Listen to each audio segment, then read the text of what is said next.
The Michael Hatfield Remax team presents Real Estate and More. Bay Area real estate is different than in all of America. And why? What's up with home buyers? What's on sellers' minds? How is the market? And much, much more. Now, here's your host, Michael Hatfield. Well, welcome to the Real Estate and More show. I'm so glad you tuned in.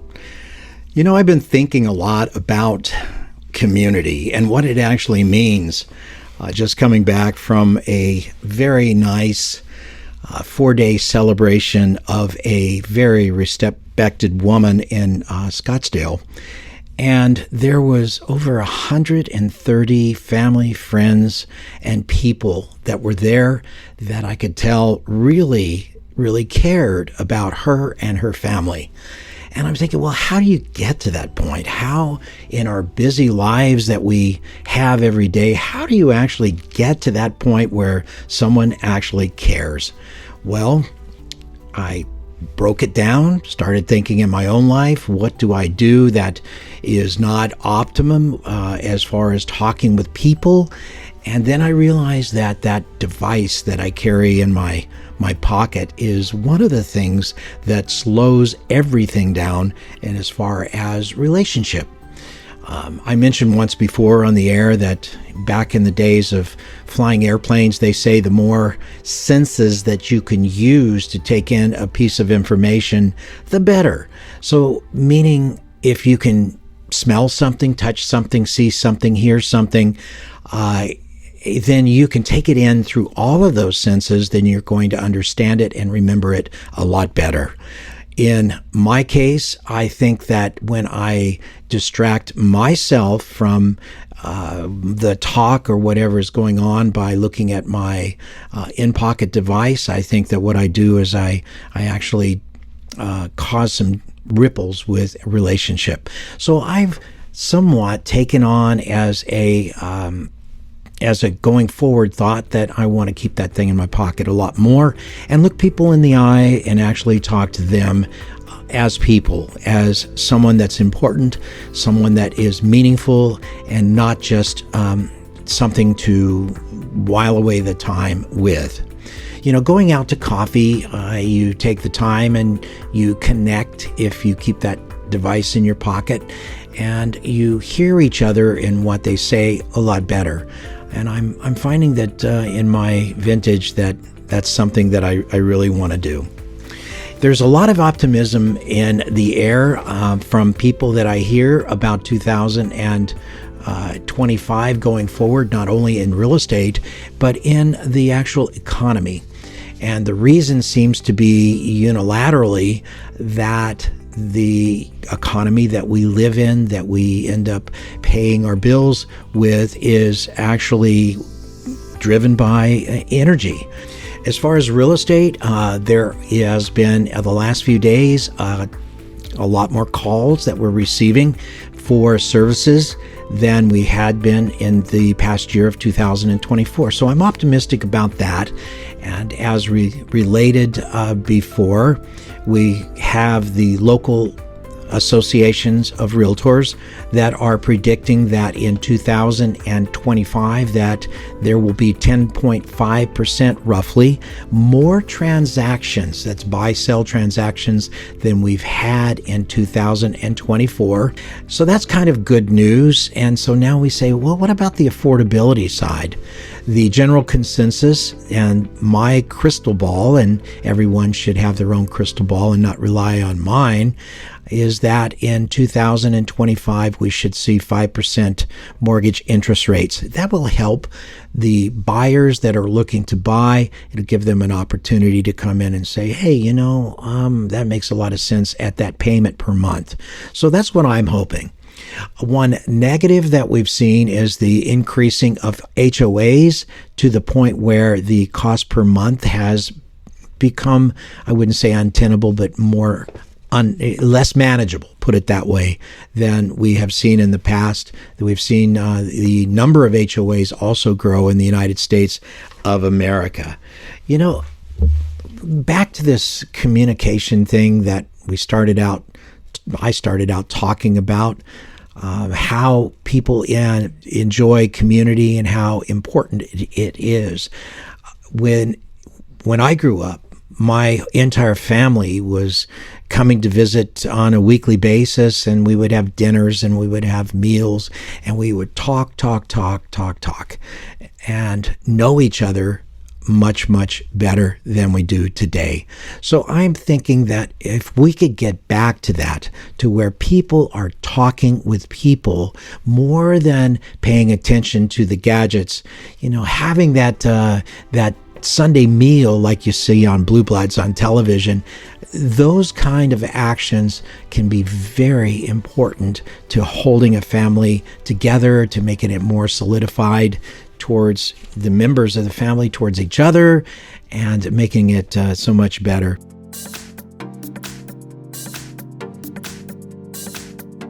We're going to take a short break. We'll be right back. Welcome to the Real Estate Minute with RE/MAX expert Michael Hatfield. Michael, what traits should we look for in selecting an agent? Look for a deal maker with a positive attitude who will work tirelessly for you. An agent who is adept in multiple offer situations, drafting contracts, marketing and advertising a client's home, is familiar with multiple cultures, experienced in mortgage financing, inspections, and escrow, is a huge asset to his client. What can you do as a plus for clients? Your agent is your eyes and your ears, one who works behind the scenes on your behalf. A great attitude, working well with others, and keeping clients' priorities number one is a given for us. Call 925-322-7775 now to schedule an appointment or complimentary home analysis. For excellence in real estate, call the Michael Hatfield RE/MAX team at 925-322-7775 or go to michaelhatfieldhomes.com. Well, we were in the market to buy a house in Pleasanton for a very long time. So we saw this beautiful house. We walk in, we see Michael and Nancy. We just absolutely loved this house. Michael brought in a wealth of knowledge and experience to the whole home buying process. He was very professional, and both Michael and Nancy went way above and beyond to help us achieve the house of our dreams. Now, back to our show. Well, we on our real estate business side of things, we look to make friends and develop a great relationship first while we're in the process explaining the contract and the disclosures and things of such, the advisories, acknowledgments, and while we do this, we're looking to build a relationship of mutual trust and respect. And to get that respect, I feel that you really have to give out a little bit in order to receive it back. So I'm thinking a lot about that as we approach the holiday season. And just recently, I had Christy Graham. She is a podcast host and radio host. It's On the Ground with Samaritan's Purse with Christy Graham. And I realized in her talk that everything she did came from the heart. She really felt what she was saying, what she was doing, what the organization, the humanitarian organization, Samaritan's Purse, does in countries where they're war-torn, they're needy due to natural disasters. She really felt that. And I have to say that to me, when someone feels it, you can identify it just immediately. Well, I've been sitting here pontificating to everybody about community and being able to communicate and everything else. And in walks a good friend of mine, Mr. Pat Vitucci, a well-known radio and television host. Welcome, Pat. Well, thanks, Michael. It's always a pleasure being here. I know you had to say a few things on this subject, so it's always a pleasure to hear what those are. I've been talking, Pat, about how important it is to gather in community and talk and work with each other in a way that's meaningful. And, how many times have you and I went off to coffee? Yeah, it's been very important in my life, and I know it's been important in your life as well. Sense of community, and we find it in the office, we find it in your church or place of worship. He who gathers in his name in a sense of community is a very powerful way of communicating with each other, communicating with your maker, whoever that may or may not be. But there's a deep sense of a relationship that we build. You and I have coffee. We've shared, some things that we may not necessarily share with other people. But when you go into a larger group,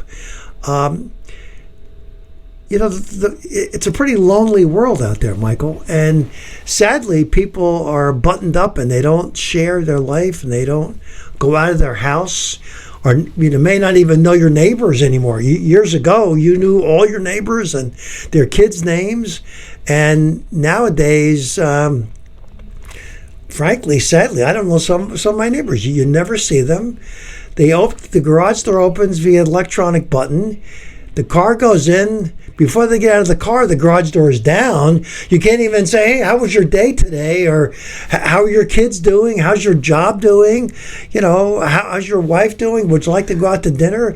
It's just not that sense. There was a comic I heard recently.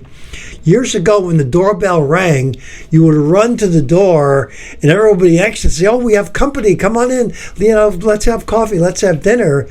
Now, the doorbell rings and you turn the TV down. You get real quiet. You look at everybody and say, quiet. Don't be talking, because you don't know who's going to be at the door. You don't even want to answer the door. I mean, just in the last 30 or 40 years, we've flipped on that. So good. When I was a kid, our family would come from all over the States, and I'd wake up a Saturday morning, I'd be stepping over bodies to get to the kitchen, and that would be cousin from here and cousin from there, and everybody would talk all hours of the night. There wasn't that gadget, which cell phones tend to rob, I think, our communication amongst each other, don't you think?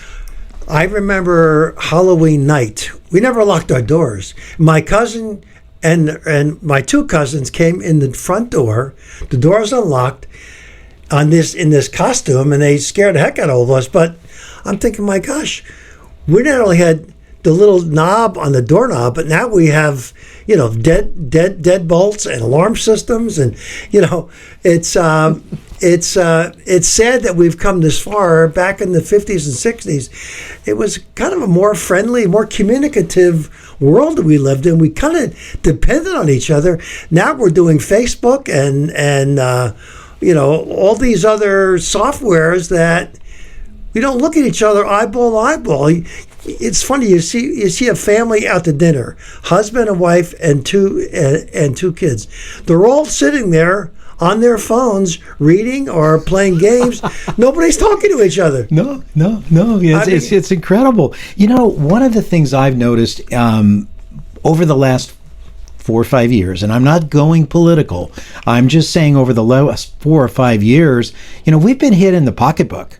Our economy has taken more out of our pockets than it used to before it got to the dinner table. You go to the grocery store, you find that, oh my gosh, I come out with one little bag and that's $150, and you don't really have the buying power that you used to have, and that's a big deal. And a lot of people are looking in an optimistic way to this next year coming ahead.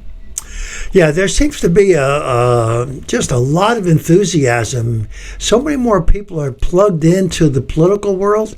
I mean, years ago, I was not that interested. Now I've become political junkie, where I'm watching this stuff all the time. And yeah, I think you're right, Michael. There is a sense of excitement for 2025 and beyond. Mm-hmm.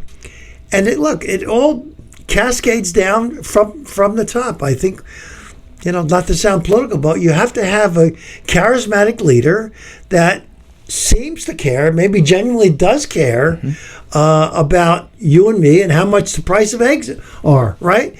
And so that gets real infectious, and it does trickle down to guys that look. When President Reagan was in office for 8 years, yes, he had that sense of leadership that you really were kind of proud, despite his political party he was affiliated with. But there was a sense of American pride. even when he did the terrible thing of shutting down the air traffic controllers because they went on strike and they were not allowed. It was illegal for them to strike, and airline travel came to a screeching halt. You well know the airline business, so and you kind of rallied behind him and said, "Yeah, he's right. It's illegal for them to strike. They struck. They lost their jobs, and so they had to rehire and retrain a lot of folks." But I think we're getting into that period of life again where we're kind of proud to be Americans again, and the priorities, I think, are more in line with the American spirit. Well, it was actually yesterday. I went into the coffee shop and this lady held the door for me. I couldn't believe it. And also comparing the amount of clientele in that coffee shop compared to 2 months ago. There's a lot more people in there, and there seems to be a spirit of happier faces, politeness, I don't know if you want to say correctness, but you see respect there. And whether or not they like you, whether or not they like your opinions, whether or not your thoughts on a certain subject are conducive to what they think, doesn't seem to matter. Michael, we need each other. We really need each other. I think that comes out screaming. You and I are both obnoxiously outgoing, maybe, and maybe it turns a lot of people off. But I personally need to associate with other people in my day, in my office, in my life. I go on vacation with friends and for weeks at a time, and it's nice to have alone time. It's nice to have quiet time. Pick up a good book and have some quiet time. But I got to balance it out with sharing my obnoxious personality with other people that can tell me to be quiet, or you're really wrong on that topic, and you debate. You have a deliberate interaction with people, and I think that's healthy. And I think we've gotten away from that in the past. I totally agree. Well, let's look back a couple decades. We went through 9/11 and that big story, and that affected us for a lot of years. But then, all of a sudden, community rallied around the American flag and said, we're all part of this wonderful, wonderful country together. Let's work together and let's go forward from there. And a couple years later, then things were moving back again and going in the direction that it's an enjoyable country. And then we had the Middle East crisis. We've had the economic distress of 2007 through 2012. And then we went into the virus season. We went through that. This country's been through a lot. And now it's so nice to see young people turning off their social media, saying, I'm not going to mess with that. I'm not going to spend all my time on my cell phone looking at it. I'm going to raise my children. I'm going to have them sit at the table. I'm going to have them learn to communicate and develop those skills, unlike you may see years ago. And I think that's a really great thing moving ahead. I think your point about folks working from home just further exacerbated that loneliness. I know specifically some people who got so lonely and frankly antisocial when they had to be stuck at home for a couple of years, really. And now, just recently, I've learned the federal government is now going to demand that federal workers all come back to work. Here I thought everybody was back to work, and I've learned recently that federal workers are now, effective January, going to be forced to go back to work 5 days a week. Oh my God, how reasonable is that?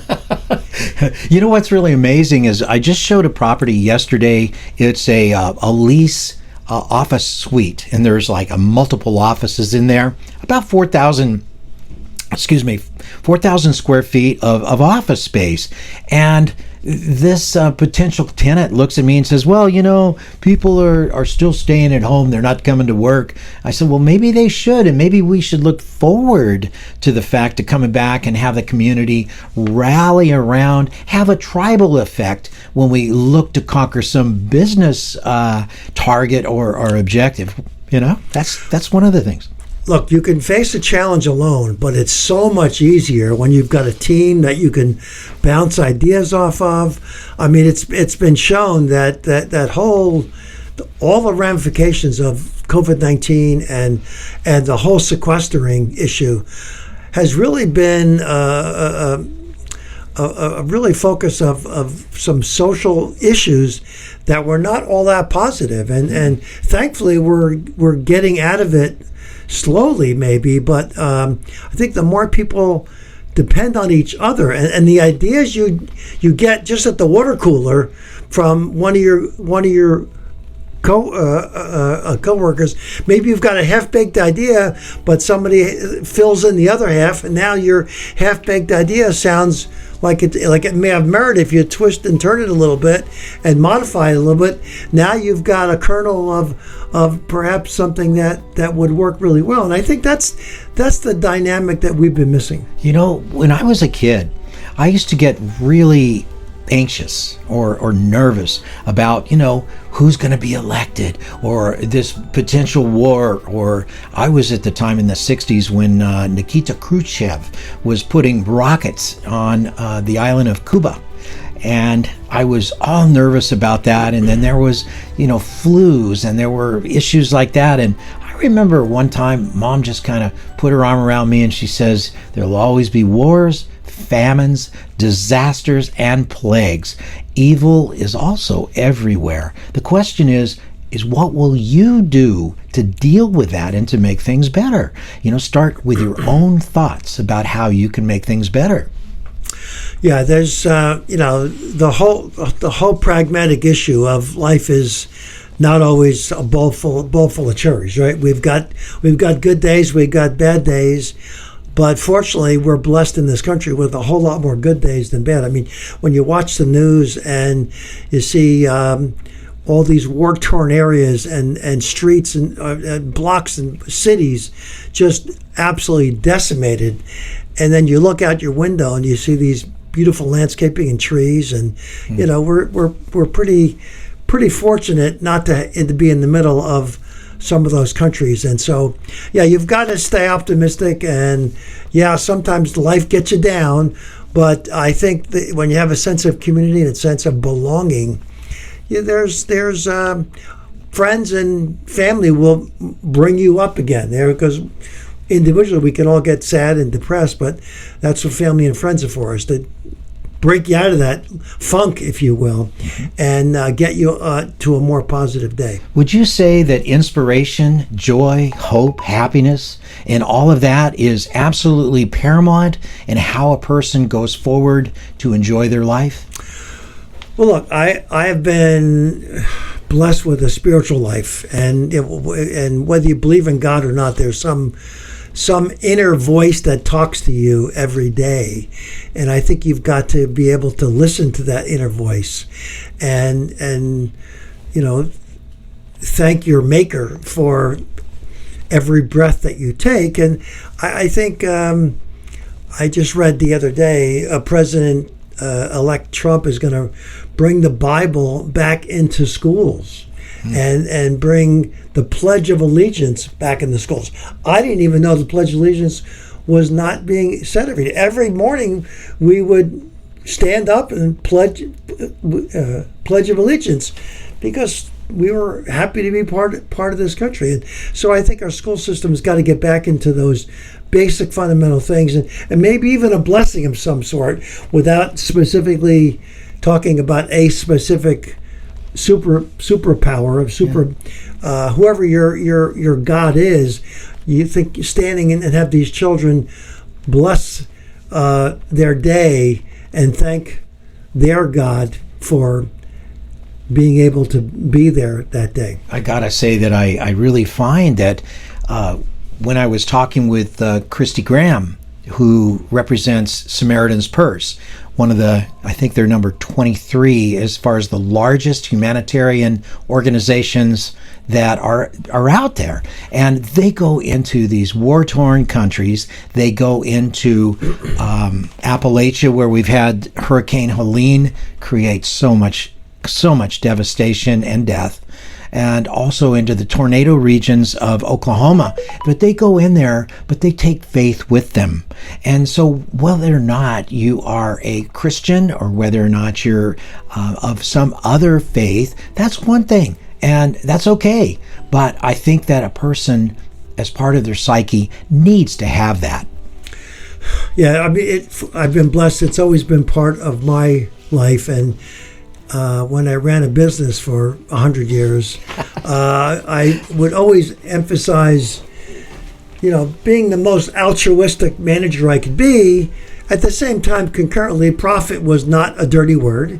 You have to make profit to pay your bills, pay your employees, pay your taxes, give your tithing to your church. So, making money is not a sin. It's the use of the money. What do you do with the money? And are you reflective enough to understand and prioritize where making money fits into your spiritual life? Yeah. Sunday dinners, friendship dinners, coffees, lunches, not only do they make the economy go around, but it also develops this spirit of kinship and togetherness and community. And with that in mind, I got to say, hey, thanks for coming in and waking me up, Pat. I'm always appreciative of your viewpoints and your thoughts and reflections as far as where we are and living our life in this world. So with that in mind, I'd like to thank all of our viewers, and especially you, Mr. Vitucci, for showing up and giving us those wonderful thoughts. It's always fun, Michael. Thanks for having me. You bet. You've been listening to the Real Estate and More Show. I'd like to say thanks, viewers, for tuning in and hearing what we have to say today. And we'll be right back with our next special guest. Stay tuned. Please remember to go to our new YouTube handle, My Real Talk Show. That's My Real Talk Show at youtube.com, and touch that subscribe button. You can also find past aired shows at our handle, My Real Talk Show, on youtube.com.